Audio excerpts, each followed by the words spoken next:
Ondan sonra onun dowamy ýaşaýan ýurdunda bar ýagdaýyna nähili, ýok ýagdaýyna nähili. Bar bolsa sebäplerini tutmaly. Luqmanlar ýol başçylary näme diýen bolsa şoňa görä hereket etmeli. Wa in muhim ýere näme ahli zat Allah Taalaň eline bir Allah'ın özüne sığınmaly, Allah Taala'dan pena dilemeli, dogadly edip durmaly. Allah Taala bu bela beterden bizi ahli musulmany insanlar gorasyn diýip.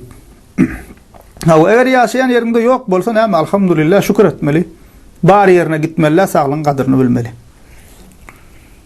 Peygamberimiz sallallahu aleyhi ve sellem bu babatından Bukhari ve Müslim hadis kitaplarında Usame bin Zeyd radıyallahu anh'tan rivayet edilen hadisinde Peygamberimiz sallallahu aleyhi ve sellem diye إذا سمعتم الطاعون بأرض فلا تدخلوها وإذا وقع بأرض وأنتم فيها فلا تخرجوا منها.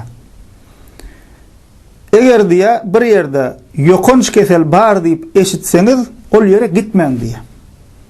Eger yaşayan yerinizde yokunç kesel peyda bolsa ol yerden daşına çıkman deyip aydiye.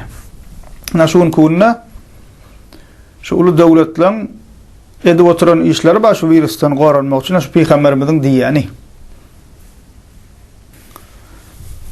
Peygamberimiz sallallahu aleyhi ve sellem 1400 yıl mundan öň bize şu hili ýagdaýda nähilek özümizde alyp barmalydygyny näme öwredi? Şol 1400 yıl mundan öň aýdan zady bize näme? Ýolumyzy ýagtalyp dur. Şoň üçin näme musulmandygyny ýene bir gezek musulman hukmyny biz näme? Betelem şu zatlar bizim imanymyzy artdyrýar. Ana şu Peygamberimizin gorky diýişi alaqy insanlar şoňa Peygamber diýip edenok bular elbette. Köp bölegi. Emma näme şu gorkozma görä hereket edýänliklerini görýär. Yani Peygamberimiň diýişi alaqy ýollar ýapyp çykmaň, girmäň diýip näme goranmak üçin şu keselden.